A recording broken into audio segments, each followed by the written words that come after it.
slogan, visibilitas, kompetitif dan juga yang namanya inovasi. Karena dalam dunia digital ataupun teknologi, Bapak Ibu bisa create apapun yang Bapak Ibu inginkan, ya. Contoh, Bapak Ibu brandnya apa gitu. Nanti Bapak Ibu bisa kembangkan melalui konten, bentuknya bisa video, bisa foto, dan yang lain-lain. Oke, nah sebelum masuk ke slide selanjutnya, saya ini mau tanya Bapak Ibu semua yang ada di sini adalah para pelaku UMKM, benar ya? Kita kan akan masuk ke prioritas dari kuliner. Makanya sekarang saya ambil salah satu contohnya kuliner. Ya, kita ambil contohnya GoFood ya. GoFood itu menargetkan digitalisasi 30 juta UMKM kuliner pada tahun 2024. 30 juta. Ya. Di sini siapa yang sudah punya merchant di GoFood? Punya merchant di GoFood? Ada? Oh, cuma satu orang? Atau yang lain malu-malu? Ya, ada 30 juta gitu. Makanya sekarang GoFood itu sangat crowded ya, padat gitu. Digitalisasi proses bisnisnya dulu, implementasi dari POS-nya ya. POS tahu nggak POS?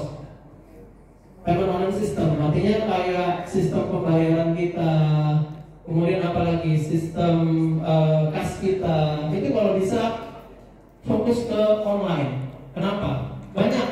Banyak manfaatnya. Pertama, kalau kita fokus ke produk POS yang berbasis digital, itu konsistensi kita menjaga putaran kita lebih jelas. Kenapa? Karena angka yang tersimpan itu kan susah diubah-ubah dibandingkan kalau kita nyatat. Ya.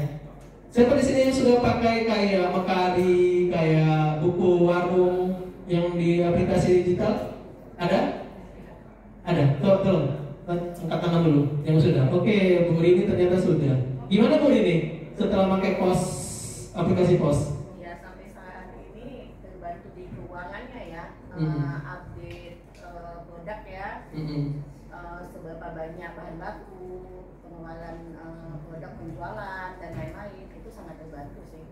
Dan ya, itu yang sangat membantu bagi saya itu adalah bot digital. Jadi bot digital. Ketika ada yang pesan jauh, kita tinggal melalui WA ya, bikin update produk berapa yang dibeli, ini langsung gitu ya. Nah, itu salah satu keuntungannya. Kenapa? Kadang-kadang kalau kita pakai bond yang compact, kececer entah di mana. Tapi kalau kita pakai bond compact, dia kadang tersimpan di storage kita, gitu ya. Jadi kalau tanggal nyari, kita tinggal nyari tanggalnya aja. Apa ya? Orang untuk perhatian dengan toko kita gitu. Karena di Google Business itu kan dia langsung ke map, betul ya? Ke map ya. Nah, orang nggak sadar bahwa penggunaan Google Business itu minimal 1 bulan pasti ada 3 atau 5 konsumen yang mencari toko kita untuk mencari kesamaan ide, untuk mencari informasi. Pernah nggak kejadian kita itu kesel pada saat nonton YouTube tiba-tiba ada iklan? Kesel nggak? Karena platform YouTube itu sebenarnya untuk nonton hiburan, entertain dan lain-lain. Begitu ada iklan masuk, males ya.